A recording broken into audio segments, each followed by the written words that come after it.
हाँ जी भाई साहब, कैसे हैं आप सभी। तो दोस्तों, जब 2023 में सीयूईटी का एग्ज़ाम हुआ था और मैं एग्ज़ाम सेंटर पहुंचा था जहां पे एग्ज़ाम कंडक्ट करवाया गया था, तो बच्चों का कहना ये था कि पूरे पेपर में मैथ्स ही मैथ्स भर के आ गई है और कुछ नहीं आया है।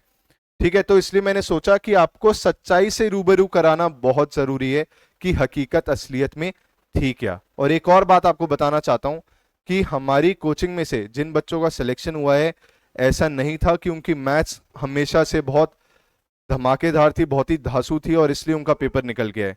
ठीक है, उनकी भी मैथ्स उतनी ही वीक थी जितनी आपकी और मेरी होगी।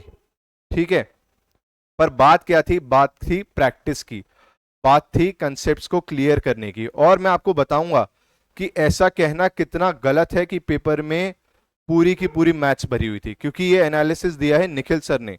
निखिल सर जो कि मैथ्स पढ़ाते हैं लीगल पेडागोजी पे, वो ये एग्जाम देने गए थे, उनके 276 मार्क्स आए। खाली मैथ्स, रीजनिंग उन्हें आता था, थोड़ी बहुत टूटी फूटी इंग्लिश उन्हें आती थी।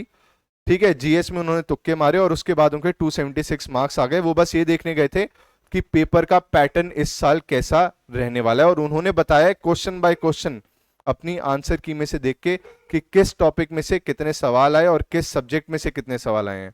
तो भाइयों बहनों, जो मैथ्स का डर आपके अंदर बिठाया गया था, सच्चाई कुछ और थी। तो आइए देखते हैं कि हकीकत थी क्या।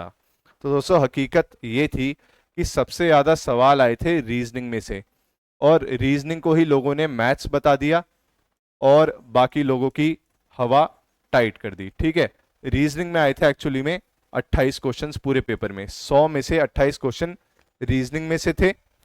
मैथ्स, जिसका डर बिठाया गया था और कहा गया था पूरा पेपर मैथ्स बेस्ड था, असलियत में मैथ्स से आए थे दोस्तों 22 क्वेश्चंस।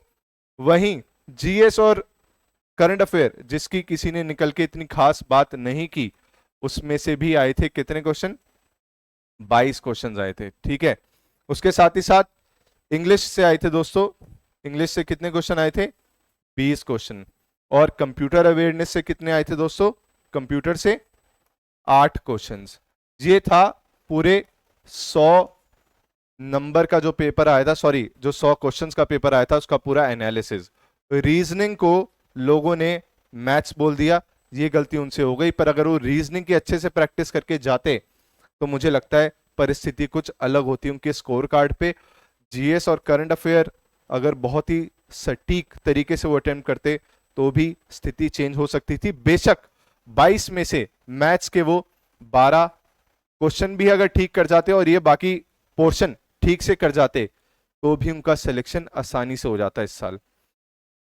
तो ये पूरा एनालिसिस है जो कि यहाँ पे भी दिया गया है, मैंने आपको बता ही दिया इसके बारे में। तो आगे चलते हैं, अब जानते हैं कि मैथ्स का जो पेपर आया था सीयूईटी में, सीओक्यूपी 11 में, वो किस किस टॉपिक से आया था। दोस्तों, ये पूरा एनालिसिस निखिल सर ने दिया और एकदम सच्चाई के साथ मैं आपको बता रहा हूं, इसमें कुछ झूठ फरेब ये सब नहीं है, ना मैं ऐसा कुछ करता हूं कभी भी, आप जानते ही हैं। टाइम एंड वर्क से आया था, सिंप्लीफिकेशन से आया था, स्पीड डिस्टेंस टाइम से आया था, ज्योमेट्री मेंसुरेशन से आया था, प्रॉफिट लॉस से आया था, मिक्सचर एलिगेशन से आया था, एवरेज से आया था, रेशियो से आया था, पार्टनरशिप से आया था, सिंप्लीफिकेशन से आया था, सेट से आया था, सिंपल इंटरेस्ट से आया था और परसेंटेज से आया था। अगर परसेंटेज आप अच्छे से बना लेते हो, परसेंटेज के आपके कंसेप्ट क्लियर हैं, क्योंकि निखिल सर जब बैच में पढ़ाते हैं तो परसेंटेज से शुरू करते हैं, क्योंकि परसेंटेज इतनी ज़रूरी है कि अगर परसेंटेज आपका ठीक है तो प्रॉफिट लॉस के क्वेश्चन आप ठीक से बना लोगे। ठीक है, एसआई सीआई के क्वेश्चन ठीक से बना लोगे, कंपाउंड इंटरेस्ट, सिंपल इंटरेस्ट के, रेशियो प्रपोर्शन सही से बना लोगे। ठीक है, एवरेज सही से बना लोगे। और अगर आपने परसेंटेज की क्लासेस अगर कहीं से भी ली और वही आपने सही से नहीं समझा, उसके ही सवाल प्रैक्टिस नहीं किए, तो कुछ नहीं हो पाएगा। मैं देखता था कि बैच में, मैथ्स के बैच में जितने भी बच्चे थे, 150 200, उनमें से भाई मैथ्स का जब पेपर हम अपलोड करते थे, ठीक है कि भाई अब ये टॉपिक पूरा हो गया है, अब इसके ऊपर आपको क्वेश्चन सॉल्व करने हैं, वो इतने आराम से थे कि वो पेपर अटेम्प्ट नहीं करते थे तभी। जबकि बात क्या है कि मैथ्स आपकी कितनी भी वीक हो, पर अगर आप टाइम टू टाइम प्रैक्टिस करते रहोगे तो आप बना ले जाओगे सवाल पेपर में भी। अगर परसेंटेज का कोई कंसेप्ट आज आपको पढ़ाया गया है तो आपको उसी कंसेप्ट पे बेस्ड जो क्वेश्चंस दिए गए हैं क्लास में पीडीएफ के तौर पे, आपको उनको सॉल्व करना है उसी समय पे। पर ऐसा अगर आप नहीं करेंगे तो मैथ्स तो आप चूक ही जाएंगे, ठीक है। फिर बात करते हैं रीजनिंग की। इस साल रीजनिंग मैं पढ़ाने वाला हूँ बैच में। बैच भाई शुरू हो रहा है अक्टूबर से, ठीक है। इससे पहले डेमो क्लास का एक और राउंड होगा सितंबर में। रीजनिंग मैं पढ़ाऊंगा, ठीक है। जीएस करंट अफेयर मैं पढ़ाऊंगा, ठीक है। ये तीन चीजें मैं पढ़ाने वाला हूँ। निखिल सर मैथ्स पढ़ाएंगे, और मैथ्स के बैच की जो फीस रहेगी पूरे कोर्स की वो 1500 रुपये रहेगी। रीजनिंग भाई 1000 रुपये तक रहेगा। करंट अफेयर भी 1000 रुपये के अंदर अंदर रहेगा। जीएस भी 1000 रुपये के अंदर अंदर 1000 रुपये तक रहेगी, ठीक है। ये कोर्स फी रहेगी लगभग, ठीक है। इंग्लिश भी जो सर पढ़ाएंगे वो फीस भी 1000 रुपये तक रहेगी, और कंप्यूटर अवेयरनेस की भी 1000 से के आसपास ही रहेगी पूरे कोर्स की, ठीक है। कोर्स आएगा अक्टूबर में। अब बात करता हूं रीजनिंग की, ठीक है। देखिए रीजनिंग भी एक ऐसा ही पोर्शन है, जब आप पेपर में जाएंगे तो आपको लगेगा रीजनिंग और मैथ्स सेम चीज है, जबकि ऐसा नहीं है, ठीक है।